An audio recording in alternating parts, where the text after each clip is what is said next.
So, at the trade deadline, before the trade deadline, I talked a lot about Alex Burrows. And I said he's a popular teammate. And at the deadline, a lot of fans ripped the Senators for grabbing Burrows and giving him a 2-year extension. That's just crazy. $2.5 million for Burrows? The Senators just won a game. Now, it was against Colorado, so I take that with a grain of salt. But they won it 2-1. And wearing this jersey for that game, and admittedly looking good in that jersey, Alex Burrows. In the crowd, watching the game, were his parents. And I believe they said he handed the stick off after the game as the #1 star to his nephew. For Burrows, this is kind of going home. And that could be powerful. I know he can't keep this up. No player can. But scoring 2 goals in his debut is worthy to me of sitting here and discussing Burrows. And while I'm at it, giving a little bit of a nod in his Dallas debut to Greg Pattern, who's got an assist tonight. So, yeah, it was a slow deadline. Yeah, there weren't many moves made yesterday. I think there were 15 trades altogether after the ones came in after 12 o'clock. But slow deadline or not, players that got moved during that week of the deadline are already having an effect on things. The Senators scored 2 goals, and both were scored by Burrows. And I'm enjoying seeing him playing hockey again. After the last 2 years, he has seemed to be skating in mud. He doesn't look like he's having fun. He's had a really hard time with the direction of the Canucks, and it showed. And it's funny because, part of the reason that Canuck fans don't like Kessler is that when Kessler wanted to move, he said, all right, I want to move, and I'd like to go to Anaheim. So it kind of tied the hands of a GM right there to kind of make it public, hey, I just want to go here. Do what you can, make the deal there. So when a player gives an 8-team list, a 10-team list, there's a little more leeway there. When a player says, I want to go right there, you're kind of up against the wall. For Burrows, this has been a good move. Already you can see a huge difference in him. He was smiling tonight. He was intense. He was in the game. He was on the ice in the last minute when the net was empty looking for a hat trick. But he wasn't trying to get it. He was playing very sound defensively in terms of positioning. He wasn't, charging at the puck to try to get it to take that shot at the empty net. And to their credit, the Senators weren't obsessing on trying to get him the hat trick. They were just trying to clear the puck and make sure that they held on to win the game. Now, Montreal just beat Nashville as well. So this is not a matter of Ottawa necessarily getting close, but they're preventing Montreal from pulling away. And they're at least making the Atlanta division look a little better. Seeing Burrows playing like Alex Burrows makes me feel better.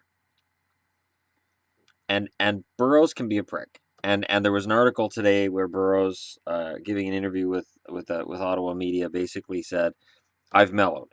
My game has mellowed," and it's true. It's been a long time since I've seen him really getting up in the face of another team. But the Canucks have been down and out for like a year and a half.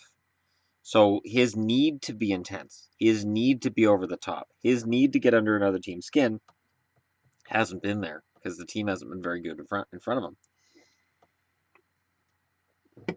Burrows can score. Burrows knows how to go to the front of the net. And if Hoffman is able to find him, Burrows next season could get back to being a 20-goal scorer. Not 30. I don't even know if I'd go as high as 25, but he can score 20. And I know he's older, but in terms of injury history, he's still relatively clean. And I don't look at Burrows and see a guy who's broken down. I watched enough of that Ottawa game tonight to say, you know what, Burrows was just tired of being a Canuck. And not anything on his teammates, not anything of the city. It's just he needed a change.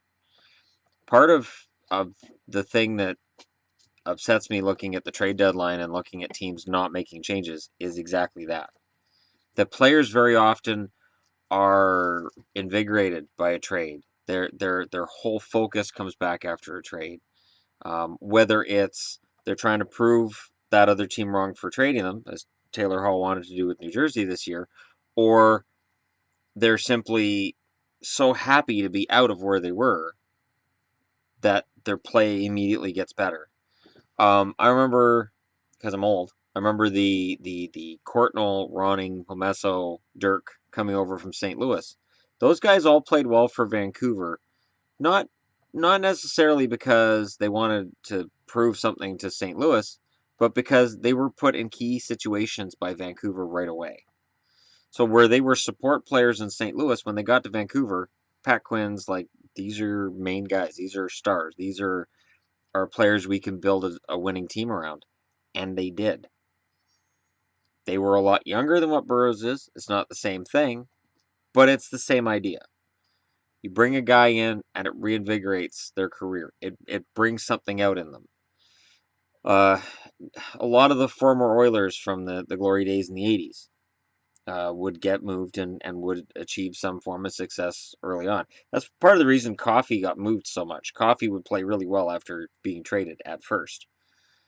And then it would start to fall apart for him, and somebody would come in and go, well, we'll take him, knowing they were going to have him for a little while, and then they were going to let him go too. But it's a matter of trying to get that last bit out of a player and knowing when that is, when the best time is to get that. And Ottawa made a smart move, and I will defend these moves to the ends of the earth. Stallberg seemed very happy in the interview I heard with him after the first period. Burrows has been ecstatic to be an Ottawa Senator. Burrows has gone from a team that is not making the playoffs, this team, to a team that is making the playoffs and is doing really well, this team. Now, it was pointed out before the game tonight that by Colorado announcers, I was watching the Colorado feed, that the Senators are 4 points away from being out of the playoffs. Yes, they're technically 4 points out of being out of the playoffs, but a lot of teams are.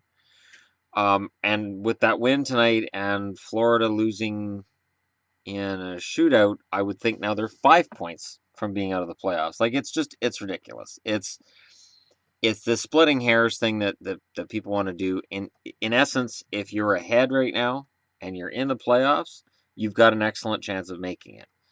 It's proven over the last 10 years that if a team is in the playoffs at even the halfway mark of the season, they have an excellent chance of being there at the end of the season. And for Ottawa right now, I like their chances. Boston was overmatched by the Rangers tonight. So Ottawa definitely can get and claim and take home that second place in the division and watch either Boston fall out. If this run they've been on is finally over, Boston could easily fall out of the playoffs. But either way, that would leave Ottawa in a position to have home ice in the first round. Or if Montreal, who had an emotional win over PK Subban in Nashville tonight, if Montreal struggles again, or has some kind of an issue that happens with their scoring, which their scoring hasn't been great, you just don't know. Ottawa could take home first in the division. But do you want first or do you want second? This is the big debate right now. Do you want to play a Metro team in the first round or do you want to play an Atlantic team in the first round? You win the division, you're probably playing a Metro team in the first round. So, we'll see what happens. But there's some good hockey tonight. I'll talk about that. I just wanted to do a Burrows video first. Congratulations to Alex Burrows on a great night. Congratulations to the Senators on a hard-fought win over a team that you should win against, but not everybody does. And those spoiler teams can be tricky. There's those games on the schedule, you go, well, that's a win, and you check it off, and then you look at the next game on the schedule, that's going to be a tough game. Meanwhile, that one you checked off, that one bites you in the ass. All right, let me know in the comments below why I'm wrong, and don't forget to hit like and subscribe because it's a very popular thing to do, and I'm very impressed with how things are going. Impressed enough that I've been getting emails from different YouTube networks, sign up with us, and I've looked into them, and I'm not signing a contract with anybody.